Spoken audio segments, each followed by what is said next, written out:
Good morning again, everyone. Time being 10:35 a.m., right on time, we will reconvene this board meeting for our final agenda item, which is agenda item number 20, discussion and consideration of an order in the matter of temporarily pausing the processing and issuance of new short-term rental permits in unincorporated Tillamook County. And with us this morning, we have Sarah Apsher, Director of Community Development, as well as Building Official. Good morning, Sarah. Thank you, Commissioner. Good morning.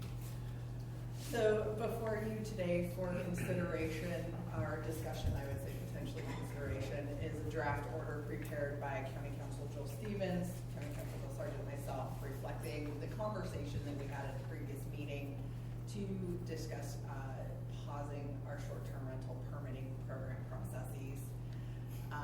The order captures the exceptions, as we also discussed, in response to concerns raised by the real estate community and others, primarily in relation to properties that are in process of a contractual sale agreement, as well as the transferability of existing permits and a pause date of July 1st. As you are aware, several public comments have been received. Those comments are both in support of and in opposition of the proposed pause. But note for the record, the majority of the comments are in support of the proposed pause, particularly related to the livability concerns that are also outlined in the order before you. A question that has come up and that has been raised is what happens with construction projects that are ongoing where a permit has been issued and the intent of the dwelling upon construction completion is to be also utilized as a short-term rental vacation property. And as you heard from the testimony this morning, the order is silent on what to do with these properties. And so I've talked to my staff, I've done a lot of thinking about what could be done to address the concerns by these landowners that currently have a project underway. And just want to provide just maybe some balanced thoughts in both directions for your consideration. So first, I will start with just essentially the permit to construct the dwelling is different than a permit to operate a dwelling as a short-term rental. So when we go through permitting processes, our obligation at the time of review is based on what the specific and current proposal is in front of us, based on current code and regulation. It essentially, in any instance, is impossible to anticipate months or years from now what regulations may look like, and it is possible, as we know, that things change. Regulations and codes change. And so what community development staff have been very clear about is to share with our customers what current regulations require, what is currently allowed. We cannot promise or guarantee anything in the future until that permitting process is then applied for and requested. And then again, at that point, it is what regulations and codes are in place. The challenge is that a short-term rental permit cannot be applied for until you have a lawfully established dwelling. And essentially what that requires is a certificate of occupancy for that dwelling. Because if you have an ongoing construction project, there's no way to go through a fire and life safety inspection. And those inspections are required by ordinance to be requested within 30 days of a permit being applied for. So the timeline in and of itself is not structured in a manner to allow someone with an ongoing construction project to immediately apply during construction for a short-term rental permit. They have to wait until they have that certificate of occupancy. What I'm concerned about also is perhaps an unattainable expectation. If the language that was proposed earlier this morning is folded into the ordinance, we can't guarantee when building permits will be issued. We of course want to do our best and work as quickly as possible to issue any permit. But the reality is that there's certain components of those building permit review processes that are beyond our control. specifically if additional information is needed from an engineer. Our engineers, because they're also busy, are just as backed up as everyone else. Right now, it's my understanding there's about a 2-month timeline for engineering updates for projects because we're all experiencing the same thing right now. I would be concerned of the county's, of the department's inability to issue a permit by July 1st where a customer may have that expectation. And I don't want to fall short of being able to produce a permit when ultimately, if something's waiting for information, I'm not going to be able to do that. And so I think I'm very concerned that it could present unattainable situations for everybody involved in this process. That being said, if the commissioners desire to include language in that process, in that order, to honor construction projects underway, and I would say, unless a customer at the counter discloses that the intent of that dwelling is to be a rental, we really don't know. Because there's no box to check, there's nothing, again, when we are looking at a permit, we are looking at that specific request, which in this case is construction of a dwelling based on code and regulation. There's no thought or factoring in of whether or not it will be used in the future as a short-term rental, because essentially it's not relevant at that point for the permit review process. My recommendation would be, if the commissioners choose to add language, would be that provided a building permit has been applied for by July 1st. Because what it would do is alleviate and address those concerns that I have about expectations and being able to furnish a permit before July 1st. It would account for those unexpected, unanticipated delays, be it engineering or a contractor being able to start a job, or us getting what we need to finish our review. Yes, ma'am. What I believe was suggested this morning was the amendment for July 1st, 2023. So does that change your? Well, I would hope we could get a permit out the door by July 1st of 2023. If we can't, there's bigger problems there. So yes, that would essentially alleviate the concerns. I would also add that, really taking a step back and reflecting on the purpose of this pause, would that language really help to continue to keep the purpose of this pause intact? That was my concern. If you go to 2023, you essentially negate the pause, because that was when the pause was to end.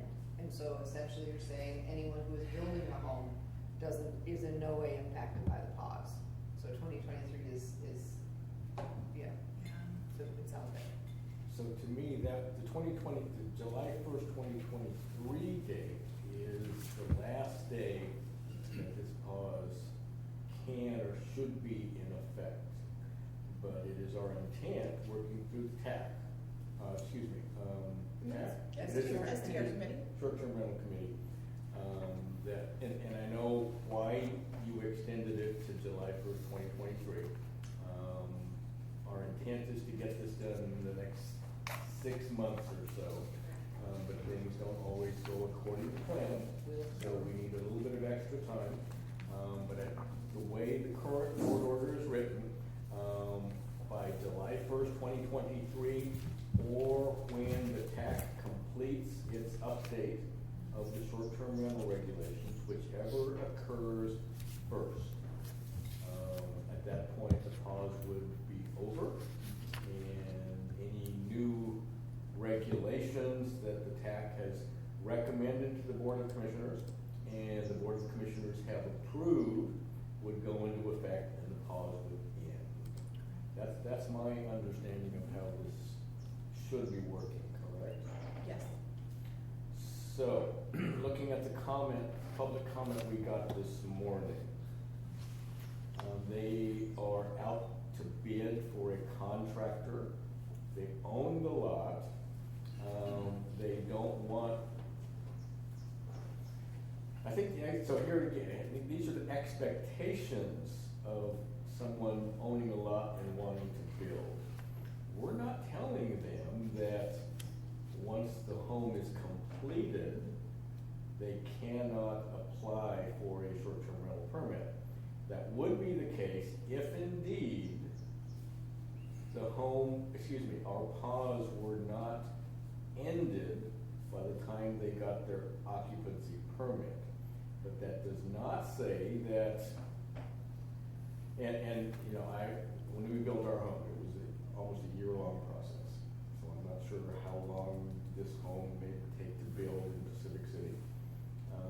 But the current language in our board order does not say that when they complete construction of their home, well, this is my understanding at this point. So for this particular builder, homeowner, future homeowner, as they build their home, if the pause is over by the time they get their occupancy permit, at that point, they can indeed apply for a permit, short-term rental permit. At the same time, if the pause is not over, then again, by July 1st, 2023, again, one way or another, that pause will be over according to this board order. And at that point, they would be able to apply for a short-term rental permit. So I'm not sure exactly what language changes we could put into the board order. And I think I question whether we want to put the language change in. So I think, so I think one of the things we want to step back, public comment is important, and we want to hear from people. And we have been trying to be mindful of people who may be too far down the road to change their plan. That is why we've considered if someone has an active purchase and sale agreement, because they may have made a commitment to that purchase based on the expectation that they will have the additional revenue of a short-term rental, and that without that additional short-term, or without that additional revenue, they may be locked into a purchase that they really now cannot afford, right? So that's why we were looking at that piece, is how do we protect people who knowingly, in good faith and good intention, are already active in a real estate sale that could put them into jeopardy. So then if we look at someone who's building a home, and I think there's an interesting little window right here, because if someone is, you have people maybe who are actively building a home, who are expecting that opportunity, who may have also put themselves into a financial position at this point with current regulation in mind, and the fact that they can't get an occupancy permit until their construction is complete, they now are in potentially a financial jeopardy. And I think that's what we're trying to be mindful of as we do that. That said, anyone is welcome to rent their home full-time in Tillamook County to get themselves out of financial jeopardy position. It may not have been what they expected or intended when they built it, but it is an opportunity for them to get out of financial jeopardy. So I put that on the table. The other thing I will put on the table is real estate is not, it is not a guaranteed investment. Never has been, never will be. I myself have had a couple of investments that did not go the way I intended or expected them to go, and I had to make changes in my personal life to pay the mortgage because it didn't go the way I thought it was going to go. There was no one to go back to in a government or anyone and say, this isn't fair. That's real estate. So there is that piece as well, that I think we're not going to be able to protect everyone from everything in real estate. Real estate is a volatile investment, and there may be some people here that we cannot protect in terms of guaranteeing that what they had always planned for is possible. So I put that on the table as a thought.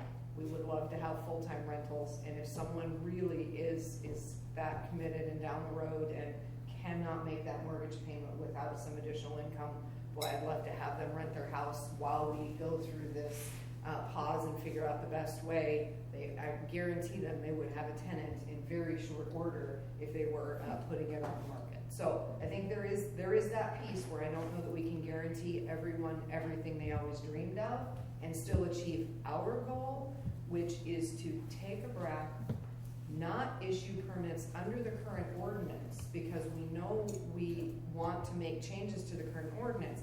And part of the problem of guaranteeing people permits is that we are not able then to change any of the rules that they come under. And so I think we want to be very mindful of that. That was in a number of the comments we received as well, and it's a very important piece that everyone who gets a permit before the pause is grandfathered into the existing ordinance rules, some of which we know that we really want to look at and potentially change. So I will stop. Someone pointed out to me the other day, I just keep talking. I thought that was directed at me. No, it was actually Commissioner Thompson from Clatsop was in a meeting with me, and she, bless her heart, said, "Would you stop talking?" And I said, "Oh, yes, I I'm will." not gonna say a word. I would also point out that, we've done a study, we know roughly what our percentages are right now, short-term rentals in each community. We continue to allow for exceptions. All we're doing is ultimately increasing the percentages in each of our communities. Oh, sorry. Thank you, Commissioner Bell. I would also point out with the percentages that we know of short-term rentals in each of our communities, the more exceptions that we afford, the more those numbers and percentages are going to increase. And if part of the work is to look at a cap or some sort of limitation process per communities, I don't want to use the term we're digging ourselves further in a hole, but for those new permit holders that want to come online and rent, essentially we could be unintentionally delaying their opportunity to come in the future. Because and I'll use Pacific City as an example, at 25%, it is highly likely that that number is going to have to come down before we could consider issuing additional permits.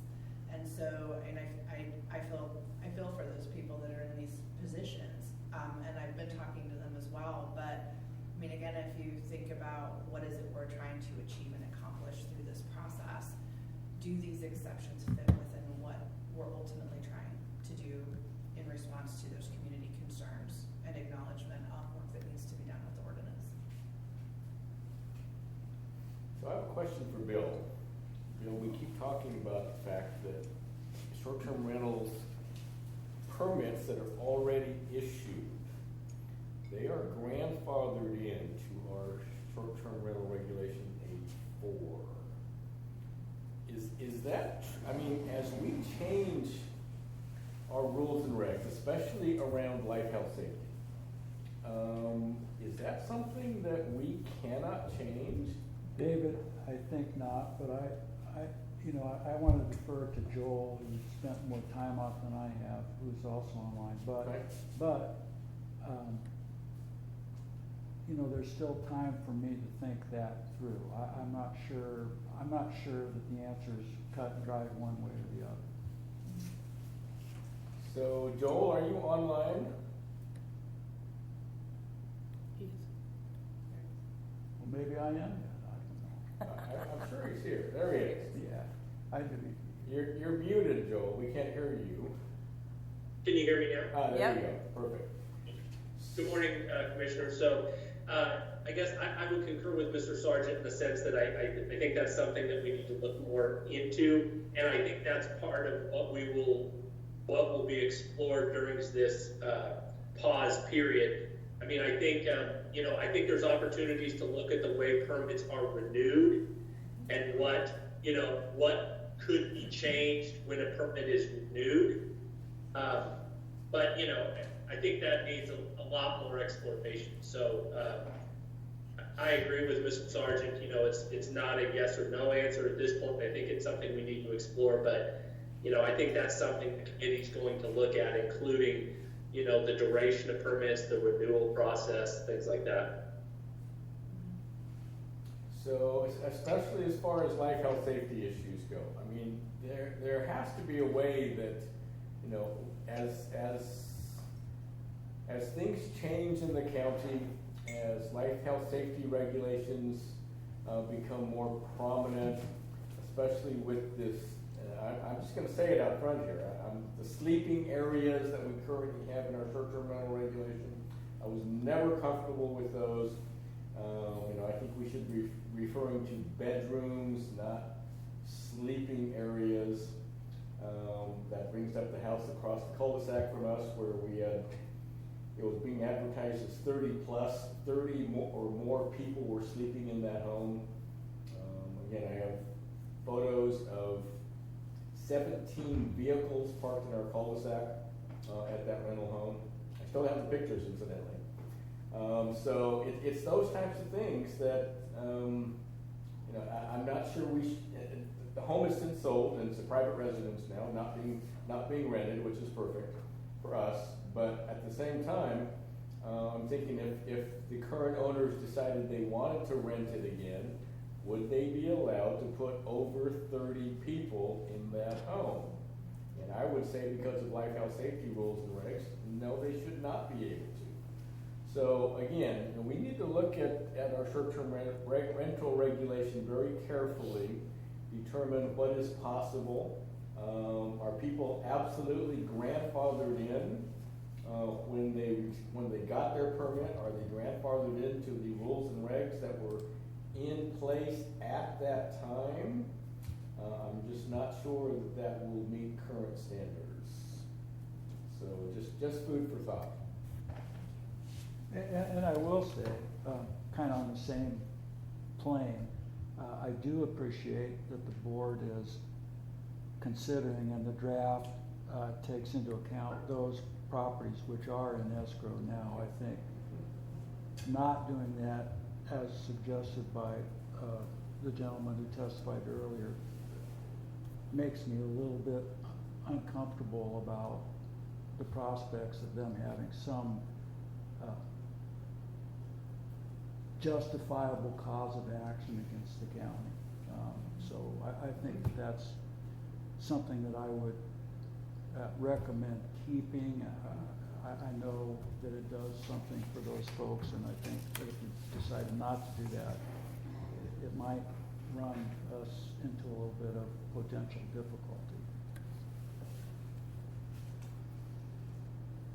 I appreciate both of the public comments we received today, and it's interesting to me to note that they're on both sides of the issue, and I think both commenters made excellent points. And additionally, it seems, I haven't counted, but I think we received a total of maybe 100 comments, so I appreciate everyone who's commented on this subject. And as Sarah mentioned before, there's a definite mix, strongly in favor of and strongly opposed to. We have more folks in favor of sending us comments. My take on this is that that the way that it's written is to not only protect people who are already in the process of purchasing a home, but also to protect the county. And so I can appreciate that. I think, it's for me, the idea is about balance. I think if we definitely want, the whole intention of this is to prioritize livability of our communities. And our communities are changing, have changed, and are changing because of short-term rentals. And additionally, to respect private property rights and to appreciate economic opportunity. And as Mr. McDonough, I think, commented, there's all kinds of economic effects that happen, including for contractors, including for people who are working on property. And so I think that the job ahead for us is to work on that balance. And that's why we want the pause. We want to pause for a year in order to figure out what is our best route moving forward in order to take care of all of those issues and all of those needs. And I think it's essential because we want to get out in front of it. We don't want to be in a position like Clatsop County or Lincoln County where we're suddenly behind and we end up with a initiative petition to shut down all short-term rentals because we're maybe at or near the saturation point now. And so we need to figure out what we want to do in order to take care of our community and take care of property rights and economic opportunity to provide for. So, so I think there's good work ahead of us. I haven't heard, I certainly can't speak for my fellow commissioners, but I haven't heard any of us talk about eliminating short-term rentals in the future. I don't see that on the horizon. I see us figuring out how to set limits. And so, and one thing that's particularly interesting to me about this subject is that there are different things that we will consider in the weeks and months ahead, including that there are some short-term rentals, like Commissioner Yamamoto was just talking about, that are really businesses being operated in residential communities. There are some short-term rentals that are being purchased or built with the exclusive intent of business activity. And those are generally huge because it's a profit model. You know, there's an assumption about return on investment. So they're huge, they house a lot of people, many cars come, they use a lot of resources, they use a lot of water even. You know, they're having strong impacts in the community. And this is a land use issue because when houses, as Sarah was talking about earlier, when houses are permitted, they're permitted as houses.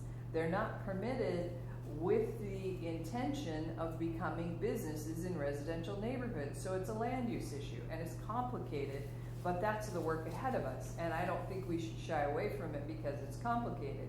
In my experience as commissioner, 3.5 years, I have heard from a lot of people about their concerns about short-term rentals, but here's the interesting thing. Almost exclusively, maybe exclusively, the complaints that I've heard are about those great big places with many cars, many people, loud parties, etc. I don't think I've heard one complaint about a mom and pop short-term rental. I don't think I've heard any complaints about the kind of short-term rentals that I think Mr. McDonough was talking about.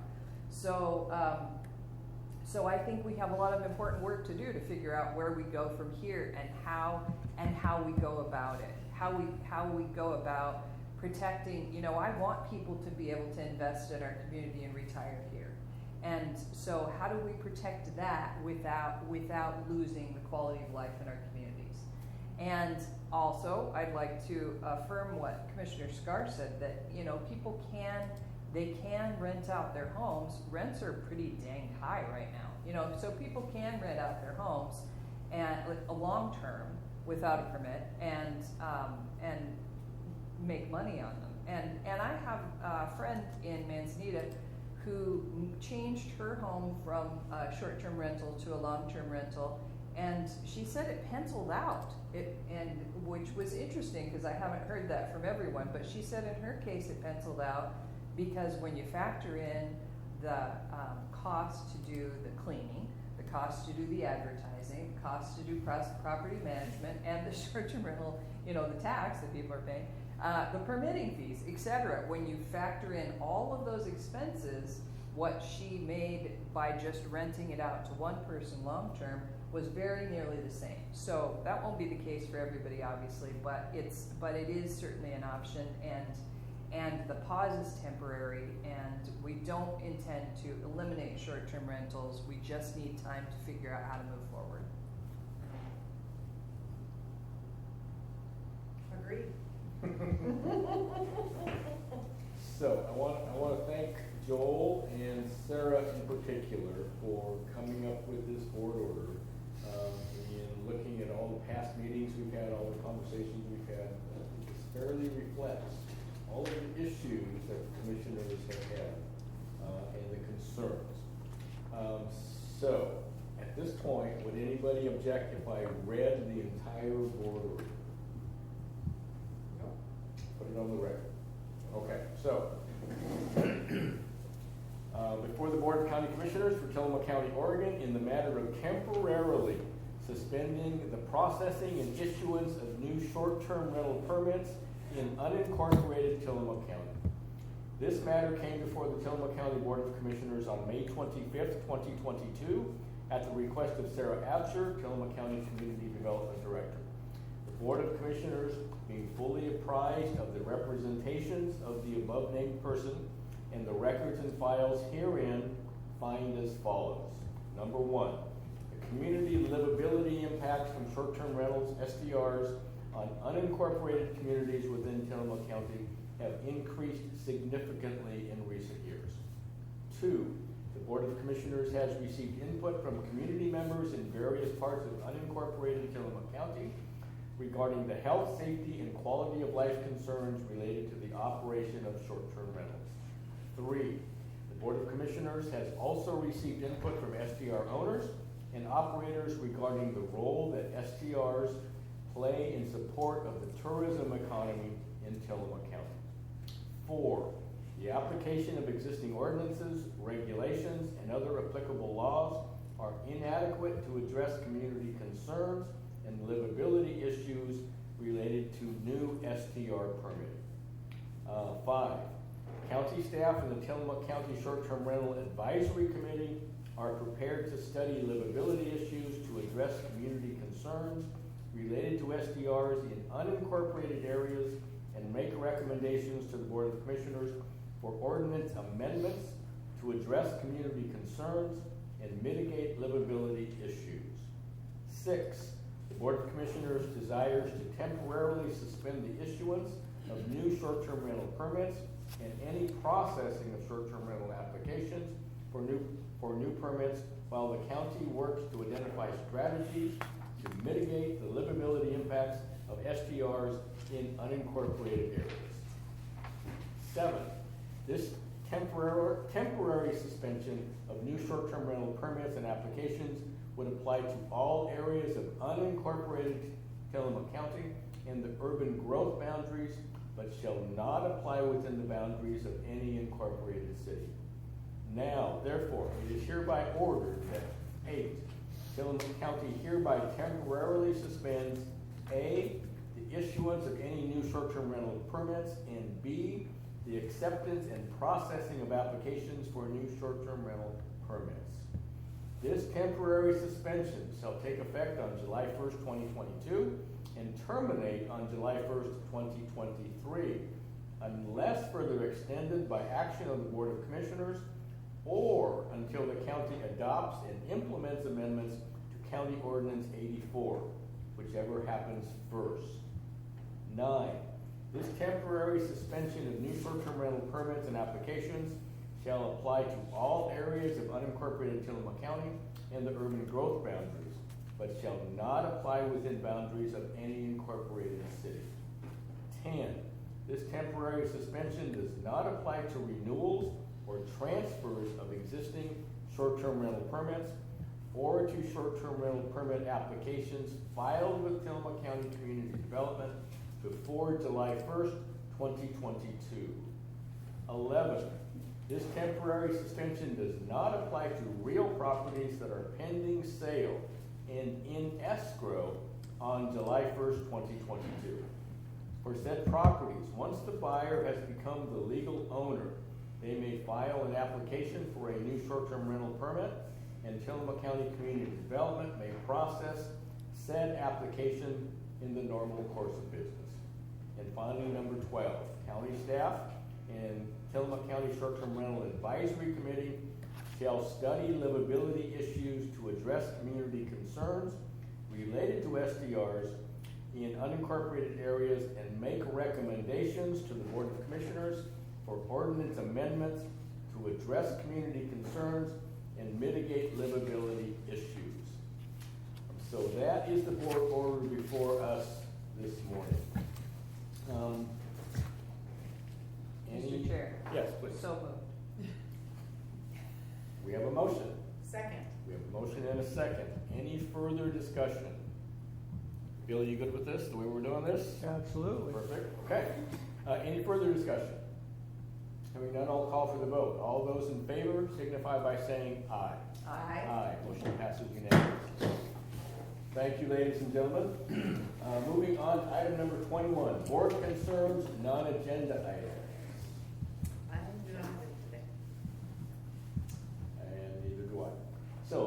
board announcements before we adjourn. The commissioners will hold a board briefing on Wednesday, May 25th, 2022 at 2 p.m. to discuss weekly commissioner updates. This meeting will be held in the courthouse in the Nehalem Room, 201 Laurel Avenue, Tillamook, Oregon. The teleconference number is 971-254-3149, conference ID 736-023-979 pounds.